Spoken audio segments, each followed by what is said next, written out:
देखिए, पूजा पद्धति उसकी बहुत बड़ी होती है, क्योंकि प्राण प्रतिष्ठा का कार्यक्रम जो होता है वो बहुत कुछ उसमें करना पड़ता है। इसलिए पूजा पहले से प्रारंभ हो जाएगी। यद्यपि ये खरमास 14 को समाप्त हो जाएगा, इसे 15-16 से वो कार्यक्रम शुरू हो जाएंगे। और इसमें उनको भगवान के लिए तमाम पल्ली देवी देवताओं की पूजा होती है, नवग्रह की पूजा होती है, दिशाओं की पूजा होती है। तो इस तरह से पूजा अर्चना पहले करना पड़ता है। फिर उसको उस मूर्ति को नगर भ्रमण कराना है, और नगर भ्रमण नहीं करेंगे तो जैसे सुनाई पड़ता है कि वो परिसर भ्रमण कराएंगे। परिसर भ्रमण जहाँ बन रहा है उस क्षेत्र में घुमाएंगे, इतना ही करेंगे। उसके बाद जो उनकी प्रक्रिया है कि उनको अन्नादिवास, पुष्पादिवास, औषधादिवास, ये है दुग्धादिवास, जलादिवास, ये सब प्रक्रिया होगी। और वो एक दिन करेंगे कि एक दिन में और करेंगे, एक दिन करेंगे तो प्रतिदिन उनको करना पड़ेगा। इसलिए उसके पहले, प्राण प्रतिष्ठा के पहले सारी प्रक्रियाएं जो होती हैं वो हो जाएंगी। और ये सब होने के बाद में तब जिस दिन प्राण प्रतिष्ठा होना है उस दिन सब कार्य पूरे रहेंगे। केवल प्राण प्रतिष्ठा की जो विधि है उसी को संपन्न करेंगे, और उसके बाद में उसी दिन प्रधानमंत्री जी भी आएंगे, और प्रधानमंत्री जी के द्वारा क्या कराएंगे ये जो आचार्य प्राण प्रतिष्ठा कराने वाले हैं वो बताएंगे। जी, आंखों पे पट्टी बांधने की क्या मान्यता है कि देखिए, मानने की है कि भगवान की जो दृष्टि है, जब प्राण प्रतिष्ठा हो जाती है तो उसके बाद में उसको वही शक्ति आ जाती है जिस देवता की प्राण प्रतिष्ठा जिस मूर्ति में किया जाता है, तो वो शक्ति वो आ जाता है। इसलिए उनकी आँख को बांधा जाता है, और आँख बांधने के बाद जो शक्तियाँ हैं आँख से निकलती हैं, इसलिए उसको वो शक्ति जो उनमें स्थापित किया गया है मंत्रों के द्वारा वो बाहर न निकले तब तक, जब तक वो प्राण प्रतिष्ठा हो करके और वो जो सिंहासन है जहाँ उनको स्थापित करना है वहाँ जब तक स्थापित नहीं हो जाते।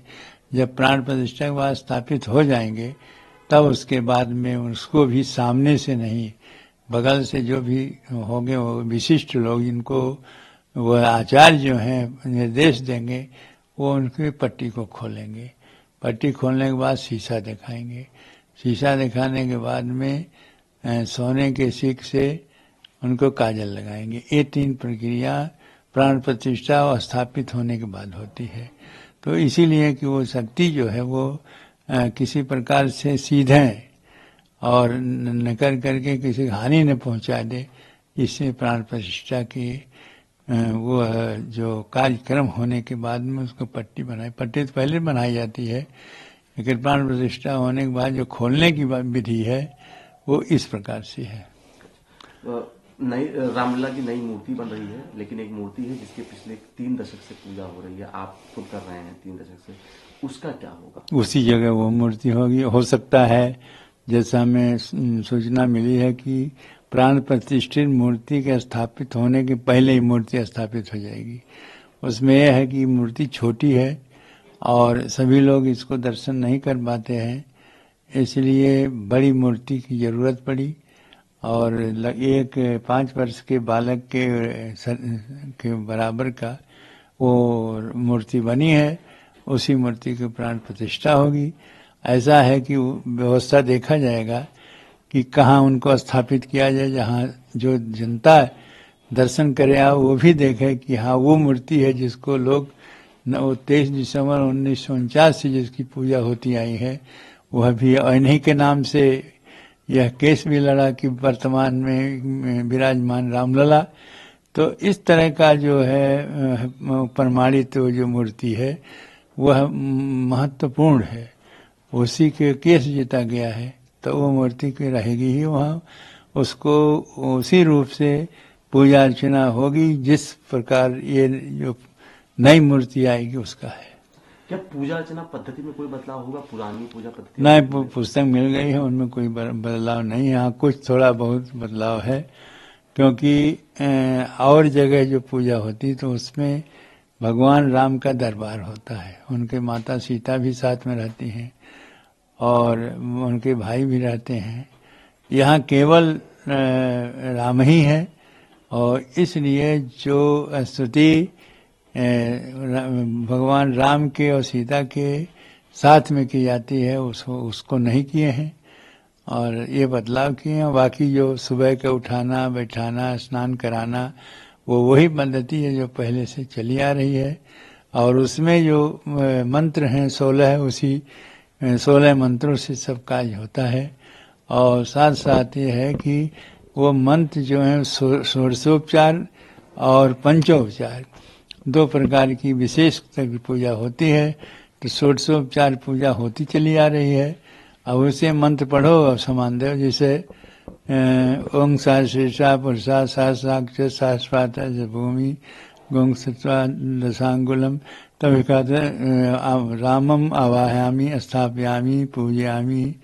ये मंत्र पढ़ने के बाद उनका स्थापन किया जाता है तो स्थान के जगह हुआ। फिर इसके बाद में आगे जो मंत्र हैं वो समान देने के लिए जल देना, उसके बाद आचमन कराना, स्नान कराना, फूल देना और वस्त्र पहनाना और जो मुकुट पहनाना, ये सारी बातें पहरा करके तब उनको अंत में श्रृंगार आरती होती। श्रृंगार आरती में फिर उनके बाद में उनको पुष्पांजलि होती है।